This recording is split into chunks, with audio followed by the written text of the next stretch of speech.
Donc le bac pro maintenance véhicule, il est proposé avec 3 options.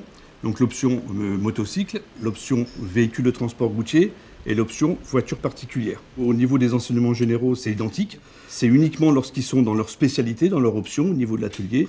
Il y a une partie de la classe qui va faire la partie pratique en motocycle et l'autre partie de la classe qui va faire sa partie pratique en véhicule particulier, donc sur l'automobile.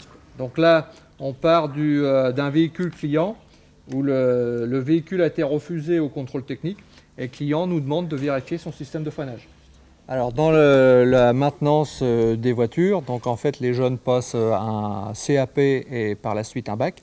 Donc en fait ils apprennent tout ce qui est lié à la maintenance des véhicules, avec une partie on va dire mécanique, mais aussi une partie électricité électronique, puisqu'aujourd'hui c'est une énergie qui est prépondérante on va dire dans les nouveaux véhicules. Donc en fait ils apprennent les méthodes de réparation, les méthodes de diagnostic pour l'option des véhicules particuliers. Alors les véhicules, ce sont des véhicules essentiellement qui sont donnés par les constructeurs. Après, ça nous arrive de récupérer des véhicules en fin de vie, des particuliers, où là ces véhicules en fait en fin de vie et vont être essentiellement destinés à la dépose-repose d'organes par les élèves.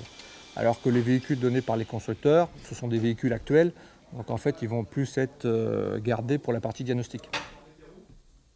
Ce qui m'a poussée à faire cette formation, c'est une passion que j'ai avec mon papa depuis que je suis toute petite.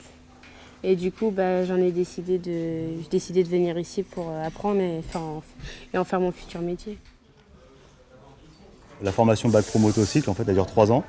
Et elle regroupe un peu l'ensemble de la maintenance et de la réparation des véhicules motorisés à 2 roues. Donc là, sur la moto, vous avez déjà dégarni le réservoir et puis la boîte à air. Ouais. Il va falloir maintenant vérifier qu'on ait de l'allumage ou pas. Donc je pense que là, le plus simple, vu que c'est une moto en injection, on va déjà contrôler l'étincelle aux bougies. Donc le plus simple, c'est d'aller démonter les bougies, puis de voir si on a de l'étincelle. Et après, on ira plus loin. Si jamais on n'a pas d'allumage, eh bien, on essaiera d'utiliser la revue technique avec le schéma électrique. Et ils apprennent en fait toute la partie entretien-révision de tous les systèmes qui composent la moto. Et en même temps, dans un autre domaine, ils vont apprendre tout ce qui est diagnostic, contrôle, réparation et dépannage. Donc alors, comment cette bougie? Elle est noire, légèrement humide. Hein. Donc là, on va s'orienter sur un problème d'allumage. D'accord, donc on va vérifier présence ou non d'étincelles. J'ai décidé de venir dans ce lycée pour pouvoir aboutir à la formation justement de mécanique moto. Et ensuite, soit ouvrir mon garage ou aller travailler justement dans un garage moto. Ce qui me plaît, c'est le travail manuel, ne pas rester derrière un bureau, avoir les mains dans le cambouis. Les qualités qu'il faut pour faire mécanique moto, c'est de une, être passionné et de deux, méticuleux surtout. Ne pas perdre les vis, bien les repérer où est-ce qu'elles vont, à la limite les remettre sur les pièces qu'on a démontées pour savoir où est-ce qu'elles vont. Le critère de sélection pour ces élèves-là, c'est vraiment la passion de la moto en premier. Et puis aussi avoir un caractère très patient, très minutieux, parce que c'est de la petite mécanique et très fragile. Bon, on a tout un panel de motos différentes, de toutes cylindrées, de toutes années, avec des véhicules assez récents, assez actuels, pour essayer justement de coller le plus possible au marché de la moto d'aujourd'hui. Et puis on a tout un tas de matériel spécifique, dont électronique aussi, pour pouvoir tester les derniers dispositifs d'injection et d'ABS. Capteur incrémentiel de régime Villebrequin, tu as les bornes constructeurs. Le premier sur le connecteur A. OK ? Les technologies utilisées sont sensiblement identiques, que ce soit en moto ou en voiture ou en camion. La grosse spécificité aussi du camion, c'est qu'elle utilise de l'énergie pneumatique qu'on n'utilise pas forcément en voiture ou en moto. Donc, notamment pour le fonctionnement des suspensions et du freinage.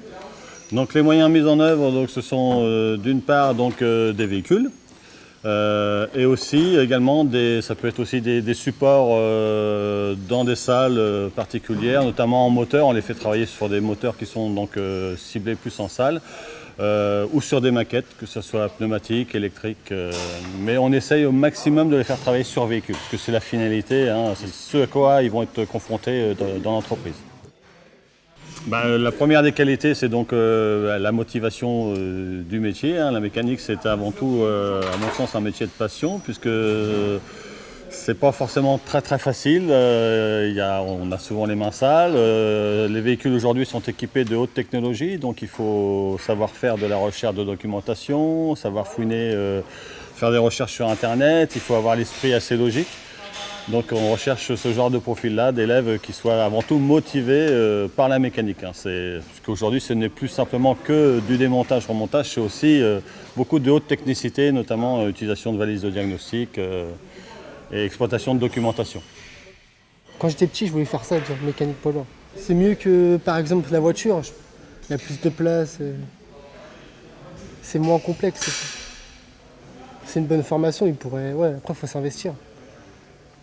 Et sinon tout le monde peut réussir. Quand ils sortent ici avec le bac pro, donc ils ont soit l'option de partir directement dans le milieu de l'entreprise, ou ils sont embauchables pour faire des opérations qui sont souvent ciblées sur la maintenance périodique, parce qu'ils ne sont pas forcément très autonomes. Mais ils ont aussi le choix de s'orienter vers le BTS. Ou alors ils peuvent faire un CQP. Donc le CQP, c'est plus orienté, on va dire, diagnostic sur les véhicules. Alors qu'un BTS, il y a également aussi de la maintenance, de la prévente, de la gestion des clients, ce genre de choses.